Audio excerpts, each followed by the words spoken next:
What's going on, my peeps? Welcome back and take it over to me, and welcome to those who haven't been here before.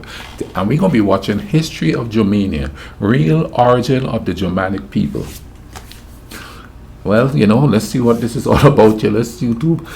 Stop there. Let me introduce myself a thing. Welcome to Mr. Giant Reacts, a ting and ting and ting. I'm Mr. Giant, and we're gonna watch this one, and this one will probably have people in the comment section correcting some things, which is cool. We can learn a little bit from each other. Let's YouTube and simmer and see where our origins of the Germanic people come from. It's brought to you by Captivating History. Germany today is a strong and prosperous country, the richest in Europe and with one of the largest populations. However, the area was long dominated by clans and tribes who warred against each other as often as they fought off invaders. In later years, tribes turned into duchies and city-states. The regional divisions created an impossibly complex tapestry of intertwined yet separate sources of authority. However, uniting Germany into one nation was a long and arduous process, and forging this state did not end the problems of the German people. Far from it. But how did the story start? The earliest humans arrived in the area we later called Germany some 600,000 years ago. However, we know little about pre-Roman Germany, mainly because the people living there were not literate and didn't leave records behind. The people we called the Celts dominated Germany in the late Bronze Age. However, by 700 BCE, they were threatened and eventually replaced by the Germanic tribes from Scandinavia and northern Germany. The Germanic people first entered recorded history via their contact with the Roman legions and their military commander, one Julius Caesar. Caesar built his reputation by conquering Gaul in 55 BCE. Rome permanently incorporated the territory into the holdings of the Roman Empire and drew its border at the Rhine. In addition, he named the area past the river Germania, apparently adopting the name from the Gaul language. The Roman hunger for conquest was seemingly boundless. However, there was an inarguable topographical logic to using major rivers as boundaries. As such, the Rhine served as the de facto frontier of Rome for centuries. The two cultures, Roman and Germanic, built frontier towns, fortifications, and traded. In addition, the empire established strong relations with some of the local tribes and warred with others. However, when the legions operated behind the natural barrier of the Rhine, they lived to regret it. In 9 AD, Emperor Augustus attempted to expand his domain, and his general Verus suffered a terrible defeat in the Battle of the Teutoburg Forest.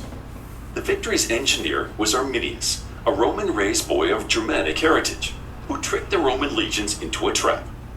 Arminius is still hailed as a German national hero some 2 millennia later. After that point, Rome ceased any serious attempts to expand into Germania. But the reverse was not true. Instead, Germanic tribes migrated into Roman territory and played an outsized role in the collapse of the once mighty empire. One group, the Visigoths, sacked Rome and ended the reign of the empire in Western Europe. In the process, they were influenced by Roman culture, and most converted to Christianity. One Germanic group built the next great European empire. The Franks started as an alliance of tribes, but by 500 AD, they had absorbed former Gaul into one centralized unit. The great king Clovis established the Merovingian dynasty, which would dominate Central Europe for over 200 years. During a series of protracted wars against other Germanic tribes, the Merovingian dynasty defeated and converted the Saxons and Avars. The Frankish Empire was reborn under the tutelage of Charlemagne. Starting in 768, he engaged in a string of conquests and diplomatic overtures, which saw him cement vast Eastern European holdings and incorporate most Germanic tribes into one political entity. Yeah. You know what's cool about history, and I mean watching these videos, you hear names that you go, hey, I remember hearing that name in history class, like Charlemagne. You know what I mean? That's a name you hear in history class. And you don't know the specifics, but you're aware that that person was some kind of ruler or something in history, At his peak, Charlemagne was crowned Imperator Romanorum by the Pope. This act established what the Frankish emperors would eventually call the Holy Roman Empire. This moniker was an obvious misnomer. However, it reflected the determination of the monarchy to replace the Roman Empire. Starting with the rule of Otto I in the 10th century, the Holy Roman Empire engaged in an aggressive campaign to control the Holy See. However, on September 23, 1122, Henry V relinquished his claims on determining papal appointments with the Concordant of Worms. I have a question because, growing up, you hear about tribes and stuff, you think of Africa or Native Americans. But, you don't really think of Germanic tribes, you know what I mean? Now, just like Africa, they could tell the difference by looking at them, by even physical features, even though the same dark color. In Europe, I wonder if the same thing was done. It had to have been. You could look at somebody and say, "Oh, they're from that tribe," from our tribe. I'm not by the way they dress. I'm talking about the actual physical human makeup, more so than the cultural makeup. You could tell the difference. Now, the question is, whichever tribe is the most powerful, can somebody from a lesser tribe pass off as somebody in the other tribe, or will they be seen as different by just looking at them? The eye color, the hair color, the skin tone, the hue, or whatever it is. I wonder if that was something that was done during that tribe times. This agreement, also called the Pactum Calixtinum by papal historians, was created in response to the ongoing conflict between church and state. The controversy led to almost 50 years of civil war in Germany. The supreme power of the Holy Roman Empire in Central Europe slowly but surely deteriorated past this point. Emperor Frederick I, commonly known as Barbarossa, attempted to re-establish imperial supremacy over the papacy. However, he was defeated by a coalition of Italian city-states in the Battle of Legnano. The weakened Holy Roman Empire was then devastated by the Black Death pandemic, which has killed close to 50% of its population. Following this catastrophe, a more diffuse and mercantilist power structure emerged. With an imperial structure all but gone, the city-states were left to their own devices. They each developed their own unique systems, controlled by the wealthy merchants and the dominant professional guilds of the time. Though Germany was no longer a political powerhouse, it emerged as a continental cultural center. Perhaps its most important contribution was the printing press, pioneered by Johann Gutenberg of Mainz.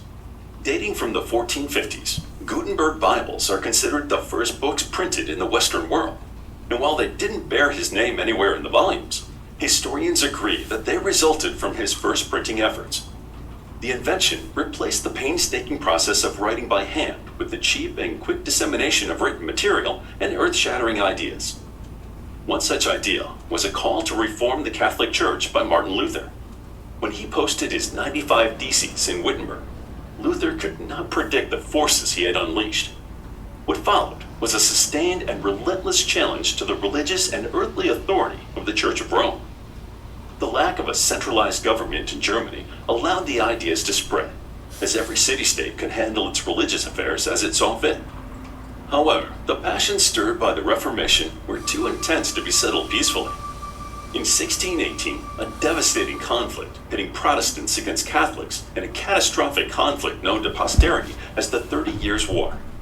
The war ended with the Peace of Westphalia in 1648.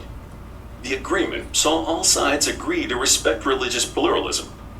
As it loosened the Church's grip on society, the agreement is often seen as the birth of modern Europe. One of the few Protestant nations to emerge from the war was Prussia. This small rural area was highly militarized and used its well-trained military and focused diplomacy on dominating much of Germany. However, it soon found itself in confrontation with Austria, the center of traditional Catholic Germanic power. Under Frederick the Great, Prussia adopted a model of enlightened absolutism. Frederick did not allow personal political freedom. However, he encouraged the sciences and egalitarian treatment of minorities. This system also produced great art, including the poetry of Johann Wolfgang van Gogh and the music of Johann Sebastian Bach. In the late 19th century, Prussia was led by Prime Minister Otto von Bismarck. Though he remained under the technical authority of the Kaiser, Bismarck directed national policy and strove to unite Germany under Prussian control. In a series of wars culminating in the Franco-Prussian War of 1871 to 1872, he succeeded. A new and united German Empire was thus established. It was the most populous and wealthiest country in Europe. However, Kaiser Wilhelm felt that Germany did not receive the respect it was due. In particular, he was concerned that the British and French empires prevented him from establishing a far-flung colonial empire and establishing lucrative trade routes. Wilhelm's Germany launched a foreign policy, which in retrospect seems needlessly confrontational. It contested French dominance in Morocco and fomented rebellion in the French colony. It also attempted to rival the power of the Royal Navy by constructing a large blue sea navy of its own. Finally, it allied with Austria and thus provoked Russia by supporting the ambitions of the Habsburgs in Eastern Europe and the Balkans. These policies contributed to the conflagration we now call World War I. The war itself was a bloody and lengthy affair. The Germans experienced great success on the Eastern Front, taking Russia out of the Entente coalition.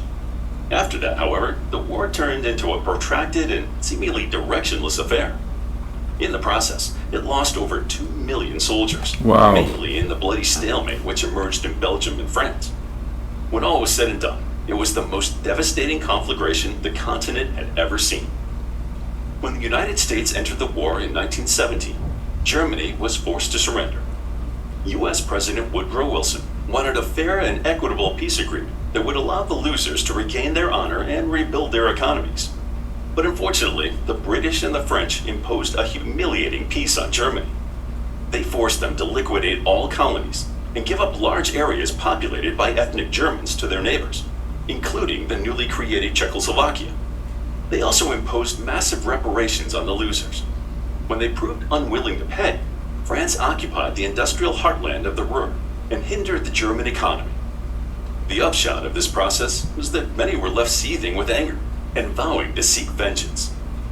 Under these circumstances, it is no surprise that the democratic Weimar regime, which came to power after the war, proved unstable. From the start, the new government was blamed for the failures of its predecessors. However, they had played no part in losing the war and bringing misfortune and humiliation to the country. At the time, democracy was under threat throughout the world, weakened by the horrors of the First World War. Liberal democracy was hit yet again by the onset of a global depression from 1929 and onward. Throughout its brief and troubled history, the Weimar Republic was challenged by fascists on the right and communists on the left. It was replaced in 1933 by a racist and expansionist regime under dictator Adolf Hitler. Under his leadership, the Nazi regime rebuilt the economy and began a massive rearmament program. Hitler also challenged the Versailles Treaty further by moving to take back German-speaking areas through a combination of diplomacy and force. Unfortunately, most of the world stood back and allowed Nazi Germany to grow in power and stature, believing that Hitler would be satisfied once the unfair elements of the peace agreement were reversed. Today, we call that failed policy appeasement. However, all efforts to avoid war ultimately failed. Germany launched another world war. This conflict proved even more devastating. In the process, the Nazi regime engaged in mass genocide against multiple groups, most notably the Jewish population. I tell you what, again, it seems like after the First World War, the sanctions and stuff, like that stuff sort of trickles into the next generation and the next generation and the next generation. And if things don't get better, we could have two things happen: civil war or a dictator. And that's what seemed to happen here. And then, when after they take power, they're going after the weakest of the weak among them, or the people who they think are the weakest of the weak, and they target that group. And the targeting of that group brings the people together, especially if they make that group seem to be the group that's causing all the oppression that they're going through. In the territories it occupied, the German government slaughtered 6 million defenseless Jews before they were defeated by the Allies in 1945. The victors divided Germany between them. East Germany was under Communist Soviet control. The Soviet allied country in the east was named the German Democratic Republic. Meanwhile, in the west, the democratic and capitalist state, the Federal Republic of Germany, ruled. A wall built through Berlin divided the people of the city. The metropolis was a flashpoint in the Cold War between the United States and the Soviet Union. East Germany failed economically and politically. Many tried to escape to a better life in the West, but were killed by the communist regime. As that conflict began to peter out in 1989, the wall came down, and the country was reunited. The forces of capitalism and democracy had won, and Germany was once again the continent's economic and political focal point. It had been a long and often traumatic journey for the people of Germany. Still, they had emerged from the chaos as a united, prosperous, and peaceful member of the international community. To learn more about the history... Wow, that was quite interesting there. I like the progression of this here. So I hope you guys enjoyed this as much as I do. If you did, drop a like on the video. You understand what I'm going to say? Let me know what you all think. Comment down below. Fill in the blanks if there are any and thing. You know what I mean? You all take care of each other, alright? Cool runnings.